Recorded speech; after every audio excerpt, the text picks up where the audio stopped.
আমার মেয়ের হয়েছে তাদের দৃষ্টান্তমূলক শাস্তির জন্য। কোথায় আপনার মেয়েকে হত্যা করেন? আমার বাড়ি বারাসাত। আমার নাম সর্বেন্দ্রদেব সরকার। গত ৩রা আগস্ট ২০২৫ আমার মেয়ের সঙ্গে সুজয় দত্ত এবং নূপুর দত্তের একমাত্র পুত্র সৌম্য দত্তের সঙ্গে সামাজিক মতে আনুষ্ঠানিকভাবে বিয়ে হয় বারাসাতে। বিয়ের 4 মাস 13 দিনের মাথায় 17ই ডিসেম্বর ২০২৫ আমার মেয়েকে নৃশংসভাবে। আপনারা থানায় কমপ্লেন করেছেন? একদম কমপ্লেন, কিন্তু থানা কোনো রকমে সহযোগিতা করছে না। কারণ আমার মেয়ের স্বামী সে এখন জেল কাস্টডিতে আছে। শ্বশুর শাশুড়িকে যেভাবে যিনি, কারণ উনি একজন পুলিশ আধিকারিক, পার্কস্ট্রিট থানার sub inspector, assistant sub inspector এবং নবান্নয় 14 তলায় সিএম সিকিউরিটি ছিলেন তৎকালীন ওই সরকারের আমলে। এবং যার জন্য পুলিশ চেষ্টা করছে কিভাবে এদেরকে বেকসুর খালাস করানো যায়। এবং এদেরকে মে মাস থেকে এপ্রিল মে জুন 3 মাস এদের নামে কোর্ট, বারাসাত কোর্ট থেকে অ্যারেস্ট ওয়ারেন্ট বেরিয়ে গেছে, ওয়ারেন্ট নাম্বার 0102। পুলিশ কোনো রকমে এদের তো ধরছেই না, এরা বারাসাতের বুকে ঘুরে বেড়াচ্ছে একাধিক। একদমই।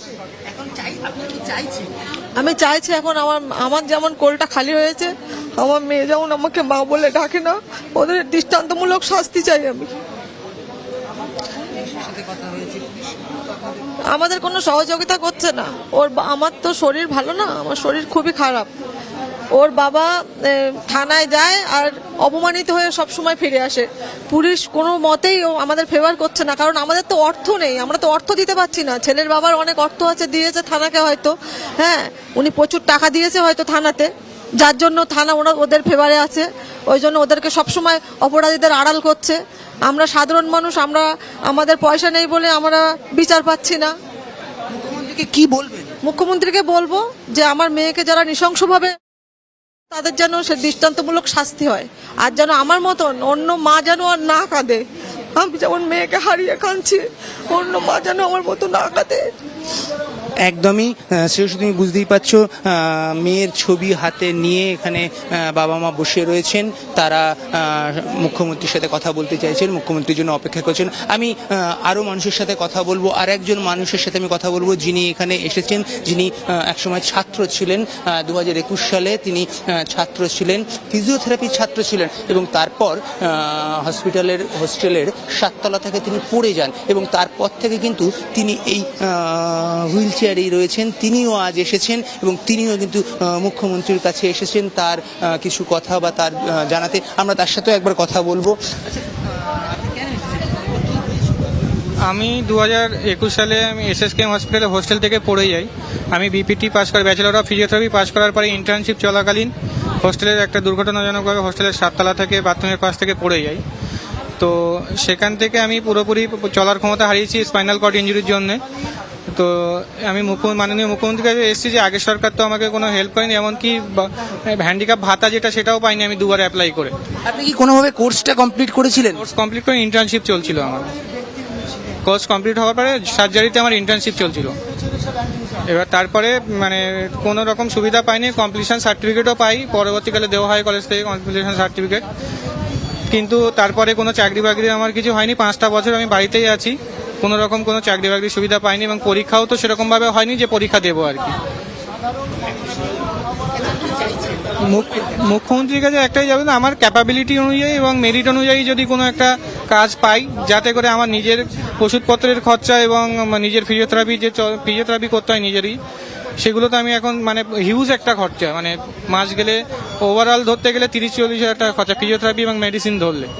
এবার সেটা তো চালানো সম্ভব না, মানে ওই জন্যই একটা যদি সরকারি চাকরি পাই, আমার নিজের খরচাটা যদি নিজে চাকরি চালাতে পারি। শ্রেয়সী, বুঝতেই পারছো যে এখানে মানুষ কিন্তু তাদের নিজেদের যে দুঃখ, নিজেদের যে কষ্ট সেই নিয়েই এসেছে, মুখ্যমন্ত্রীর সঙ্গে কথা বলার জন্য এসেছে। যে যার সাথে আমরা কথা বললাম 2021 সালের পর থেকে কিন্তু হুইল চেয়ারেই সে বসে রয়েছে, এবং সে বলছে যে গত সরকারের কাছ থেকে সে কোনো রকম সহযোগিতা পায়নি, এমনকি সে যে ভাতাটুকুনি পাওয়ার কথা সেটা পর্যন্ত পায়নি। আর একটা কথা বলো যে এই যে আগের সরকারের উপর যে একটা ক্ষোভ সাধারণ মানুষের, সেটা আমরা শুনতে পাচ্ছি, এবং এই সরকারের কাছে একটা আশা নিয়ে তারা ছুটে আসছেন। এর আগেও দেখো আরও তো জনতার দরবার হয়েছে, সেখানে যারা এসেছিলেন, যারা তাদের সমস্যার কথা জানিয়েছিলেন, তাদের কারোর কি সমস্যার সমাধান হয়েছে এমন কোনো খবর রয়েছে? এই মুহূর্তে মুখ্যমন্ত্রী এসে উপস্থিত হয়েছে।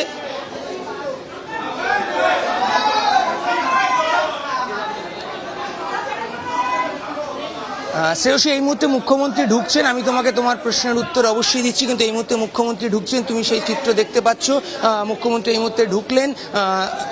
এরপর কিন্তু এই জনতার দরবার সেই প্রোগ্রাম কিন্তু কিছুক্ষণের মধ্যেই এখানে শুরু হবে, এবং তার আগে আমরা আরেকজন গুরুত্বপূর্ণ মানুষের সাথে কথা বলবো।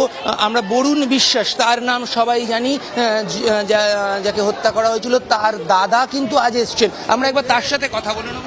এখানে রয়েছেন বরুণ বিশ্বাসের দাদা। আচ্ছা, আজ আপনি এখানে এসেছেন কেন, বা কি কারণ, বা কি বলবেন?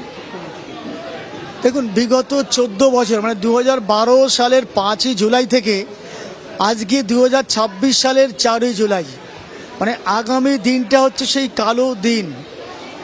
সেই দিনের আগের দিন আমরা আজকে মুখ্যমন্ত্রীর দরবারে বিগত 14 বছর আমাদের পরিবারের তরফ থেকে আজকে যে উদ্দেশ্য নিয়ে এসেছি এবং যে কথাগুলো বলছি, সেই কথাগুলো আমরা প্রকাশ্যে বলতে পারিনি, কারণ আমাদেরকে রীতিমতন থ্রেট করা হতো। আমাকে ব্যক্তিগতভাবে থ্রেট করা হয়েছে। কারা থ্রেট করতো? থ্রেট করেছেন বিগত সরকারের পুলিশ প্রশাসন এবং তাদের গুন্ডা বাহিনী। ভবানী ভবনে ডেকে তৎকালীন CID IPS mister GS Kanjilal, CID যার নেতৃত্বে বরুণের যে তদন্ত প্রক্রিয়া চলছিল, উনি আমাকে ডেকে ওখানে যেমন, এবং ওনার সিনিয়র সুপিরিয়র যিনি ছিলেন mister Tamal Basu, IPS special ক্রাইমে ছিলেন উনি, ওনারা ভবানী ভবনে ডেকে আমার ভাইয়ের মৃত্যুর পরে কিন্তু আমাদের সঙ্গে দেখা করতে আসেনি, উল্টে আমাদের ভবানী ভবনে ডেকে এনেছেন। আমাদের বাড়িতে আসেননি, ভবানী ভবনে ডেকে আমাকে চমকাচ্ছেন। এবং সেটা এমনই একটা ঘটনা, 2012 সালের 25শে জুলাই সকাল 11টায় আমাকে অ্যাপয়েন্টমেন্ট দেয় যে আপনি আসুন, আপনার ভাইয়ের বিচারের ব্যাপারে, তদন্তের ব্যাপারে কথা বলবো। আমি যথারীতি সকাল 11টার মধ্যে ঢুকি। Mister GS Kanjilal IPS CID ওনার ঘরে আমাকে নিয়ে যান। নিয়ে গিয়ে খানিকক্ষণ কথা বলার পরে তারপরে ওনার যে immediate superior mister Tamal Basu IPS special crime CID, ওনার ঘরে নিয়ে যান। ওনার ঘরে নিয়ে উনি তখন ওনার কম্পিউটারে খুলে বসে আছেন। উনি আমাকে কিছু মোবাইল নাম্বার দেখাচ্ছেন যে 2012 সালের 4 জুলাই এবং 5 জুলাই যেসব মোবাইল নাম্বারে ফোন হয়েছে, তার ম্যাক্সিমাম ফোন দমদম সেন্ট্রাল জেলের ভেতর থেকে ফোন হয়েছে বরুণকে মার্ডার করার জন্যে। সেই নাম্বারগুলো আমাকে যখন দেখানো হয় যে দেখুন, জেলের ভেতরে সুশান্ত চৌধুরী থেকে দমদম সেন্ট্রাল জেলে বসে আপনার ভাইকে মার্ডার করার পরিকল্পনা করেছে। আচ্ছা, একটা জিনিস বলুন, আপনি আজকে যেমন এখানে সিএম এর সঙ্গে কথা বলার জন্য এসেছেন, বা সিএম এর সঙ্গে কথা বলার চেষ্টা করেছেন বা সুযোগ পেয়েছেন, আপনি প্রাক্তন মুখ্যমন্ত্রীর সাথে কি কথা বলার কোনো চেষ্টা বা কোনো রকম সুযোগ পেয়েছিলেন? আমরা তৎকালীন মুখ্যমন্ত্রী মাননীয় মমতা ব্যানার্জির কাছে আমাদের পরিবারের তরফ থেকে বাবা মাকে দিয়ে একটা চিঠি লেখানো হয়েছিল যে মানবিক মুখ্যমন্ত্রী সম্বোধন করে আমার এরকম একজন সন্তান, যে সন্তান সমাজকে রক্ষা করতে ছিল, তাকে এভাবে হত্যা করা হলো। আমরা আপনার সঙ্গে সাক্ষাৎ করতে চাই, সাক্ষাৎ করে আমার সন্তান সম্পর্কে কিছু কথা আপনাকে বলতে চাই।